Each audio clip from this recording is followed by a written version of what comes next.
place where we cut through the hype, keep the excitement, and tell you what a new car is really worth in the real world. And today we are talking about a name that instantly hits both nostalgia and curiosity at the same time. The new next-generation 2026-27 Toyota FJ Cruiser SUV.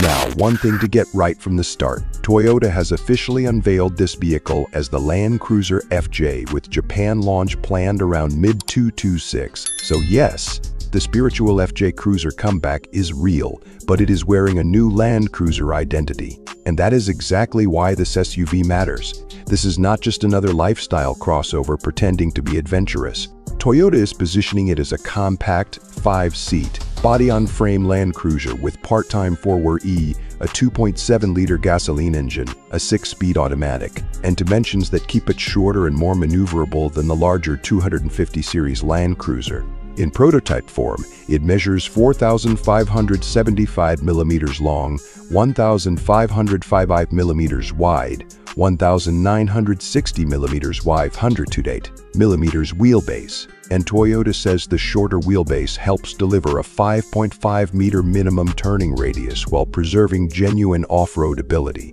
And honestly, that is the first reason I think people are already falling for this thing. The new FJ does not look soft, confused, or overly polished. It looks purpose-built. Toyota says the design mixes traditional and modern Land Cruiser cues with a square cabin, strong rectangular body, chamfered edges, removable segmented corner bumpers for better repairability, and flared fenders to reinforce that tough functional stance. In simple words, it looks like a proper little tank.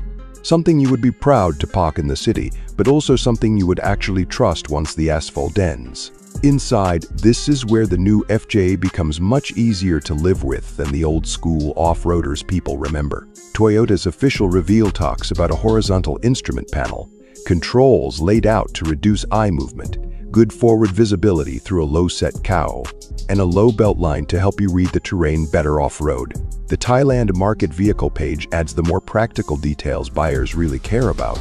A 12.3-inch touchscreen with wireless Apple CarPlay and Android Auto, a 7-inch T-Fit meter, dual-zone automatic climate control, an 8-way power-adjustable driver seat, and rear seats that slide up to 75 millimeters in 5 paddies and fold in a 55-45 split. That matters because this SUV is not just trying to be rugged, it is trying to be usable every day. Now let's talk capability, because if this part is weak, the whole FJ story falls apart. Toyota says the Land Cruiser FJ uses a platform refined from the MV series, with attention paid to ground clearance, approach angle, underfloor bracing, and body rigidity. More importantly, Toyota claims wheel articulation comparable to the 70 series, which is a big statement if you know Land Cruiser history. The Thailand market highlights back that up with part-time 4WD TAS, a rear differential lock, auto-limited slip differential, hill start assist, downhill assist control, and a shortened wheelbase chassis. So no, this is not a fake adventure SUV. On paper, it looks like the real thing.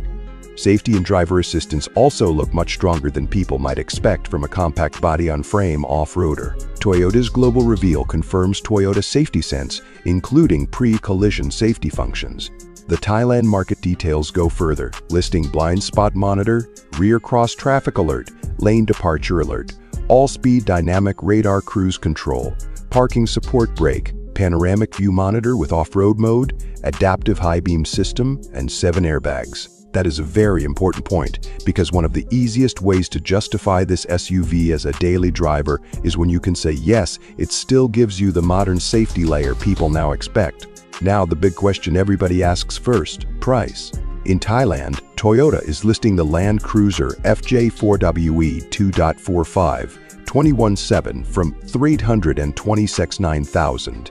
And Toyota's own site shows it positioned surprisingly close to the Fortuner leader at $31,339,000. That is a really aggressive move because it keeps this vehicle looking like a true entry point into the Land Cruiser family rather than some overpriced nostalgia Prada. And once you compare that with the larger 2027 Toyota Land Cruiser in the US, which starts at $57,880, you immediately understand the strategy. The FJ is supposed to be the more accessible, more compact, more youthfully rugged Land Cruiser. price comparison is where this gets interesting. A 2026 Jeep Wrangler starts at $36,035. A 2026 Ford Bronco starts at $40,495, and a 2026 Defender 1 in 10 starts at $63,500. So if Toyota can keep the FJ in many markets somewhere around the lower Wrangler to Bronco zone, it lands in a sweet spot. It would undercut the Defender by a huge margin, sit far below the larger Land Cruiser, and still feel more premium and more durable than many mainstream crossovers. But if local taxes and imports push it too close to premium SUV money, then the value conversation gets tougher very quickly. Ownership cost is where I think Toyota has a real opportunity to win buyers who are tired of high-maintenance image cars. Every eligible new Toyota in the USS comes with a maintenance plan covering 2 years or 25,000 miles at no cost. And Toyota continues to perform extremely well on resale value, with Kelley Blue Book naming Toyota its 2026 Best Resale Value brand. Now, exact market-by-market FJ service costs are still unknown, and fuel economy has not been officially published in the launch material found. So I do not want to pretend those numbers are confirmed. But the bigger pattern is clear. Toyota usually wins the long game better than the flashy alternatives. So if you were thinking beyond the first impression and into year 3, year 5, or resale time, that matters a lot. And this brings me to the human opinion part, because on paper is one thing, but living with a car is another. I think the best version of this FJ story is not, look how futuristic it is. The best version is, look how honest it is. It is compact without feeling cheap.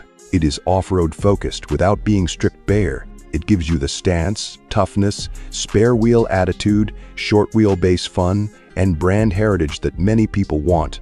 But it also adds the touchscreen, the safety tech, the climate control, and the day-to-day comfort that modern buyers refuse to give up. And that combination is exactly why I think this SUV will hit a very emotional nerve with the market. Of course, it is not perfect, and if you are serious about buying one, you need to be honest about the trade-offs.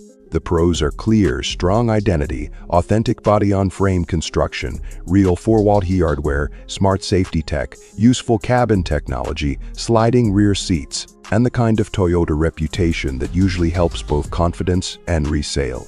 The cons are also real. The 2.7-liter engine's 163 PS output is not exciting on paper. This will not be a fast SUV. Ride comfort may still feel more truck-like than a crossover. Fuel economy may be only average or worse, and some buyers may want more power or a hybrid option that has not been announced in the official reveal material. So, would I recommend it? Yes, but with a condition. If your dream SUV is something rugged, dependable, compact enough to enjoy, and capable enough to take seriously off-road, then this is one of the most interesting new Toyotas in years, and I would absolutely keep it high on the shortlist. But if your priorities are smooth urban comfort, quick acceleration, class-leading fuel efficiency, and premium luxury softness, then you may be better off with a crossover, a hybrid-focused SUV, or even stepping up to a different part of the market. The FJ is not trying to please everybody. And weirdly, that is exactly why it may become a hit. My final take is simple. The new 2026 to 27 Toyota FJ Cruiser, or more accurately, the Land Cruiser FJ, looks like Toyota has remembered something very important.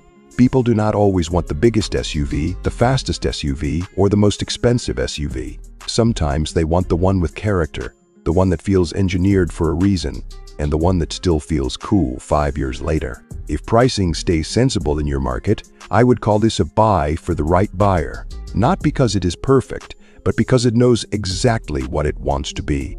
And in today's SUV world, that is rarer than it should be. And now I want your honest opinion.